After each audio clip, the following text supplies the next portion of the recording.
1952 में बाबा साहब अंबेडकर को चुनाव हराने के लिए कांग्रेस ने एड़ी चोटी लगाई थी। उनकी इस क्षेत्र की जो सीट थी, जो हिंदू बाहुल्य क्षेत्र थे, नॉन मुस्लिम क्षेत्र थे, उन्हें विभाजन का हिस्सा बना दिया गया, जिससे बाबा साहब भीमराव अंबेडकर चुनाव न जीतने पाए। अपने नेताओं के बड़े बड़े स्मारक कांग्रेस ने बनाए, लेकिन बाबा साहब भीमराव अंबेडकर का एक भी स्मारक नहीं बनने दिया। कांग्रेस ने तो बाबा साहब को षड्यंत्र से चुनाव हराने वाले व्यक्ति को 1970 में पद्म पुरस्कार से सम्मानित किया था कांग्रेस ने। ये राहुल गांधी किस मुंह से संविधान लेकर के घूम करके जनता को बेवकूफ बनाने का काम कर रहे हैं। 1952 में बाबा साहब अंबेडकर को चुनाव हराने के लिए कांग्रेस ने एड़ी चोटी लगाई थी। उन्हें चुनाव में परास्त करवाने का काम किया। बाबा साहब भीमराव अंबेडकर 1946 में संविधान सभा के सदस्य न बने, इसके लिए षड्यंत्र किए गए।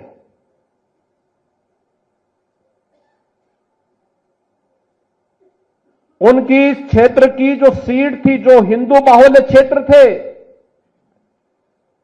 नॉन मुस्लिम क्षेत्र थे, उन्हें विभाजन का हिस्सा बना दिया गया, जिससे बाबा साहब भीमराव अंबेडकर चुनाव न जीतने पाए।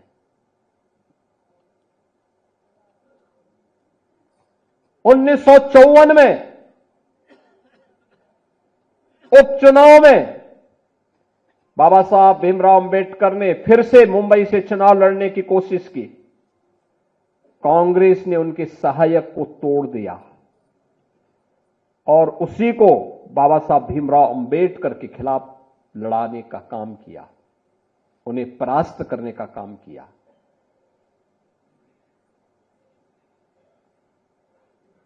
यानी कोई भी ऐसा षड्यंत्र कांग्रेस ने नहीं छोड़ा बाबा साहब भीमराव अंबेडकर को अपमानित करने के लिए। अपने नेताओं के बड़े बड़े स्मारक कांग्रेस ने बनाए, लेकिन बाबा साहब भीमराव अंबेडकर का एक भी स्मारक नहीं बनने दिया। एक भी स्मारक नहीं बनने दिया। यहां तक कि मऊ मध्य प्रदेश में, जहां पर बाबा साहब भीमराव अंबेडकर ने जन्म लिया था, मऊ छावनी, कांग्रेस ने नहीं बनने दिया। कांग्रेस की सरकारें थी, नहीं बनने दिया।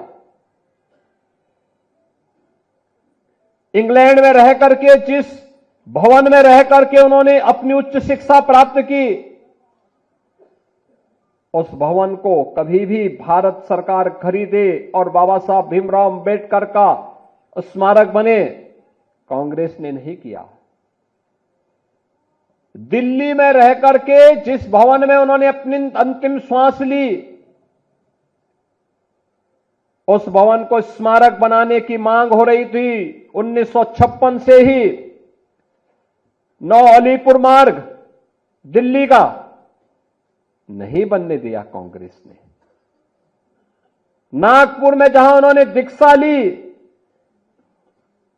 वहां पर बाबा साहब भीमराव अंबेडकर का स्मारक बने, कांग्रेस ने नहीं बनने दिया। जहां उनका अंतिम संस्कार बना हुआ था मुंबई के चैत्य भूमि में, वहां स्मारक बने, कांग्रेस ने नहीं बनने दिया। बहनों और भाइयों, बाबा साहब भीमराव अंबेडकर के इन 5 स्थानों पर 5 अंतर्राष्ट्रीय स्मारक बनाने का काम अगर किसी ने किया है तो ये भारतीय जनता पार्टी ने किया है, प्रधानमंत्री मोदी जी ने किया है। मऊ छावनी मध्य प्रदेश में भारतीय जनता पार्टी के मुख्यमंत्री श्री सुंदरलाल पटवा थे। उन्होंने उस स्मारक का शुभारंभ किया था। प्रधानमंत्री उस समय अटल बिहारी वाजपेयी जी जब बने, उन्होंने उसका लोकार्पण किया। मोदी जी उस कार्यक्रम में वहां गए।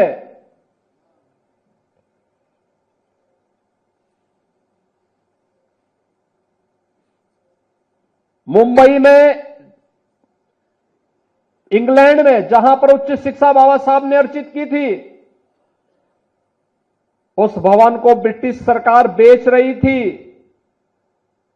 प्रधानमंत्री मोदी जी की प्रेरणा से महाराष्ट्र की भारतीय जनता पार्टी की सरकार ने उस भवन को खरीदा। बाबा साहब भीमराव अंबेडकर का वहां पर स्मारक बनाया और भारत से जाने वाले अनुसूचित जाति के बच्चों के लिए उच्च शिक्षा के लिए वहां पर एक केंद्र बनाया और स्कॉलरशिप की भी व्यवस्था इंग्लैंड में की है, बाबा साहब की स्मृति को बनाए रखने के लिए। दिल्ली के अलीपुर मार्ग के उस भवन को खरीदकर उस भवन में बाबा साहब भीमराव अंबेडकर का स्मारक बनाने का काम, उसको स्वीकृति दी थी पूर्व प्रधानमंत्री चंद्रशेखर जी ने, और उस कार्य को क्या भारतीय जनता पार्टी ने, आप इंटरनेशनल सेंटर दिल्ली का आप देखेंगे बाबा साहब भीमराव अंबेडकर का दिल्ली में बना है। मुंबई का, नागपुर का दीक्षा भूमि, बाबा साहब भीमराव अंबेडकर का भव्य स्मारक, और मुंबई का चैत्य भूमि, ये बाबा साहब का भव्य भूमि। यह भी पंचतीर्थ जो ये बने हैं, ये प्रधानमंत्री मोदी जी की प्रेरणा से बने हैं। कांग्रेस ने तो बाबा साहब को षड्यंत्र से चुनाव हराने वाले व्यक्ति को 1970 में पद्म पुरस्कार से सम्मानित किया था कांग्रेस ने। ये राहुल गांधी किस मुंह से संविधान लेकर के घूम करके जनता को बेवकूफ बनाने का काम कर रहे हैं। किसी भी संविधान की आत्मा उसका प्रियम्बल होता है, प्रस्तावना होती है। और याद रखना, बाबा साहब भीमराव अंबेडकर ने 26 नवंबर 1949 को जो संविधान का ड्राफ्ट तैयार किया था, जो संविधान भारत की संविधान सभा को सौंपा था, उस संविधान सभा में प्रस्तावना में 2 शब्द नहीं थे, सेकुलर शब्द भी नहीं था और सोशलिस्ट शब्द भी नहीं था। कांग्रेस ने अपने हित के, अपने स्वार्थ के लिए,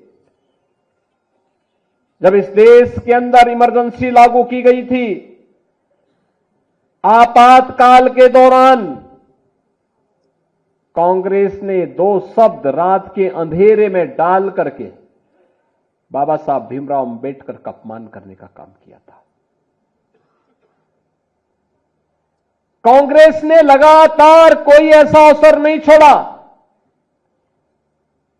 जो भारत के संविधान के गले को घोंटने के समान थे।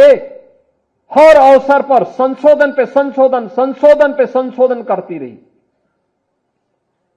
अनुसूचित जाति को उसका अधिकार मिले, अनुसूचित जनजाति को उसका अधिकार मिले, पिछड़ी जाति के लोगों को उसका अधिकार मिले, कभी यह प्रयास नहीं किया।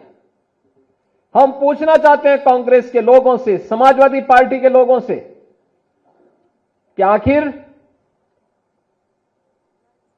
अलीगढ़ मुस्लिम विश्वविद्यालय में या जामिया मिलिया विश्वविद्यालय में अनुसूचित जाति, जनजाति या पिछड़ी जाति के नौजवानों को प्रवेश में भी और नौकरी में भी क्यों आरक्षण नहीं है?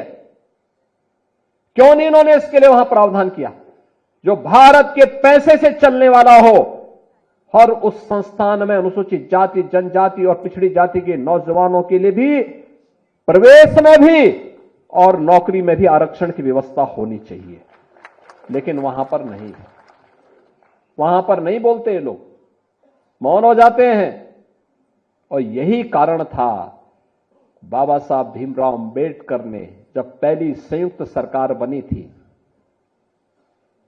और संयुक्त सरकार बनने के बाद जब उसके उपरांत